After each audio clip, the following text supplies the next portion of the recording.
Marc Marquez, it was all about him this weekend because he completed the clean sweep of the pole, sprint, and the Thailand Grand Prix race win. He looked unbeatable all weekend, and even when he fell to second place, he stayed behind his younger brother, Alex Marquez, who led until 4 laps to go. But it was Marc Marquez pulling ahead to claim his first win as a Ducati factory rider. So, Joe, how big of a statement was this weekend from Marc Marquez? This was huge from what we saw in testing this weekend. I had a lot of confidence that Marc Marquez was going to get this win and just be the Marc Marquez we used to see when he was winning championships consistently with the Repsol Honda team.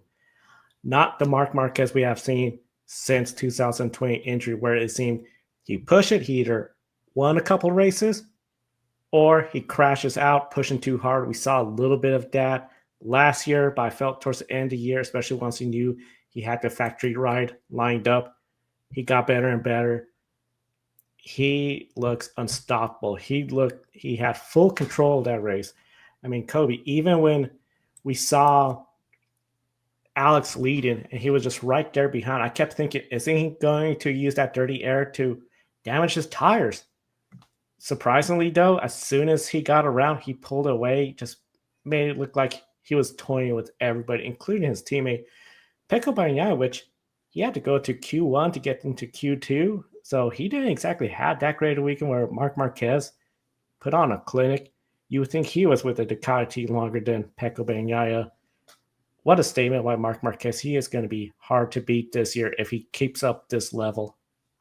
Yeah, and we all know in the last few years, Marc Marquez has been injured a lot, and he's kind of like just an ordinary MotoGP rider out there instead of the special guy we saw who won all them championships, and went on that special run before all of the injuries set in. I've been very hesitant to say this given his injury history, but after what I saw this weekend, I'm going to say this with confidence.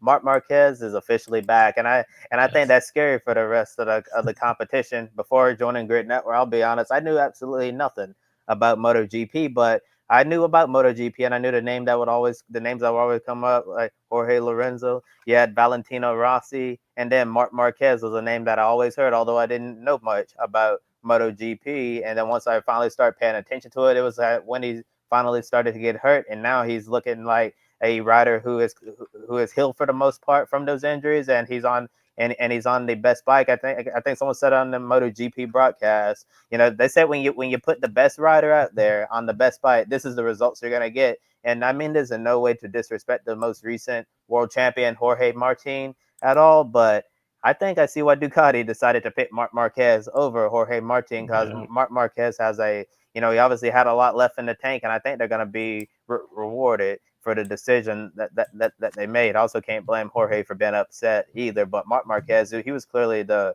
right person to go on this factory Ducati bike. And also, I believe that Marquez was the first person to win their Ducati factory debut since Casey Stoner back in Yep. 2007, if I have that fact correct, to show you how rare this is. And it was just an incredible performance for him all weekend. And even Pecco Bagnaia said it after the race. Joe, you mentioned about Mark toying with them. Those exact words came out of Pecco's mouth when they interviewed him. He said, "I think Mark was just like toying around and messing with us. Like he could have beat them by a much bigger margin, but he was just messing around and taking it easy. And if Marc Marquez wasn't riding at 100%, throughout that race, like imagine what he could do when he's at 100%. Like you're right, Joe. He might be extremely hard to beat. And I think that this was a massive statement that he made this race weekend. And Pecco Bagnaia, who's usually the number one rider on his team, I have a feeling, Pecco, you might have to move over this season. Marc Marquez might come in and steal your thunder as a number one Ducati factory rider in that driver lineup.